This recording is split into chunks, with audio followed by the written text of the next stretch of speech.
everyone, thanks so much for being here. My name is Kat and I make houseplant videos here on Good and Planty. If you just happen to absolutely love this video, please consider liking it, commenting, subscribing, or following me on Instagram. All of these things help me grow my channel like a plant. All right.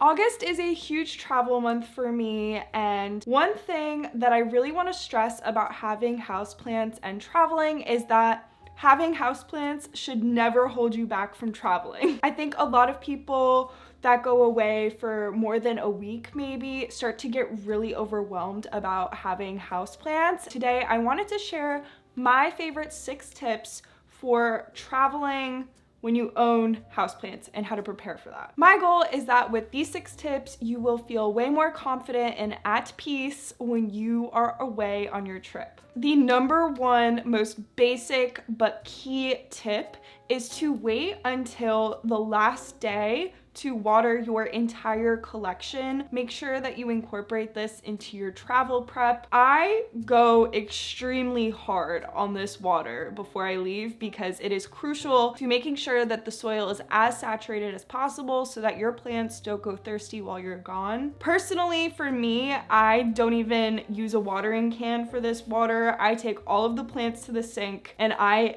douse it with water. It's completely soaked. There should not be 1 inch of soil that is not wet.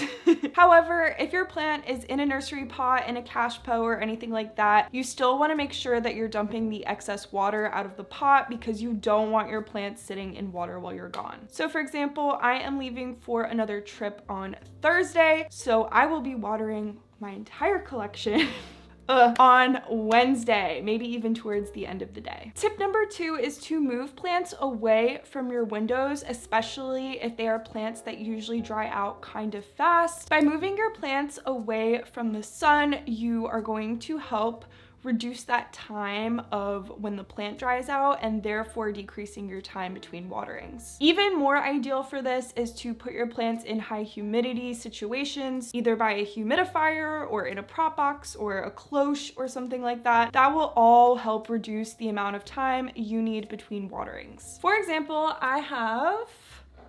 let's talk about this. I have a Hoya linearis here that sits in this, I think it's an east-facing window, and she's just in sphagnum. What I'm going to do before I leave for my trip is make sure that the sphagnum is thoroughly moist, and then I'm actually going to take it away from the window and potentially put it in a prop box or a cloche, just so that it is out of the sun, it doesn't dry out as fast, and instead it is surrounded by humidity and is a happy plant, because I can't babysit this plant as I normally do when I am home. That being said, tip number 3 is to not forget to open your blinds before you leave. This seems obvious, but when you're in the swing of things, you might forget something as simple as making sure that you are still letting in some sunlight throughout the day. We've moved the plants away that are at risk of being hurt by intense sunlight, but you don't want to completely eliminate all sunlight throughout the day. So just make sure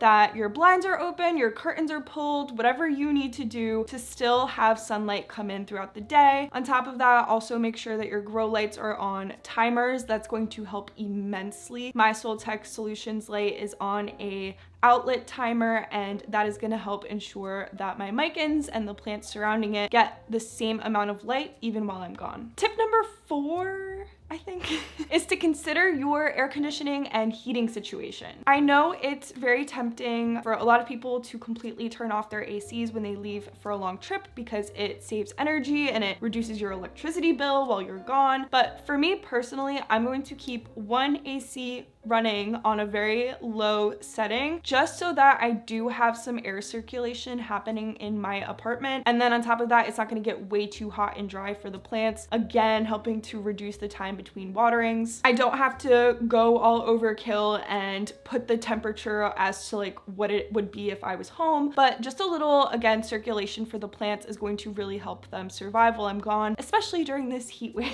If it was in the winter, I would of course keep the heat on. You can't completely turn off your heat, but I would make sure that my plants are still at a temperature that is okay for them, and probably try to increase humidity with a humidifier or something like that. Tip number 5 is to not forget about your propagation.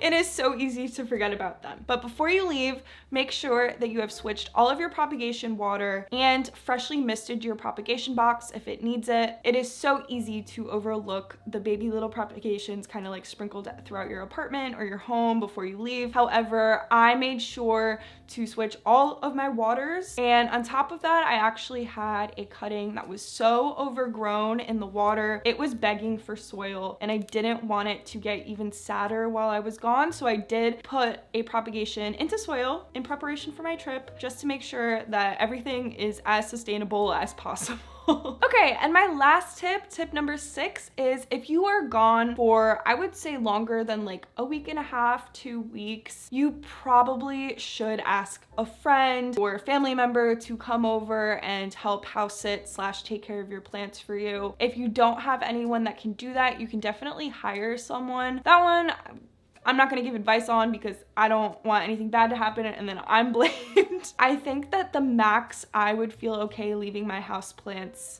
alone is 2 weeks. And then after that, I do start to get a little bit nervous. Plants are very, very resilient. I don't want anyone to think they're gonna come back to a completely dead collection if you're using these tips. I have left my plants alone for a considerable amount of time before and they are fine. Most likely when you come back, you're just gonna have sad plants, not dead plants, not plants that cannot be salvaged by any means. You might lose 1 or 2, but at the end of the day, you should still go on your trip and enjoy yourself regardless of your houseplants.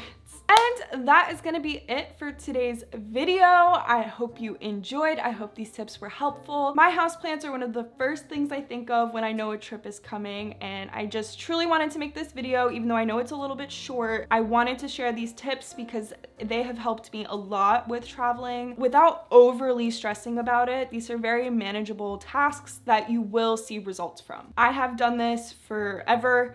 Has worked for me. We're just trying to reduce any deaths.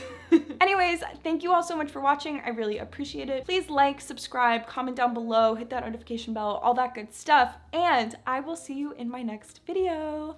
Bye.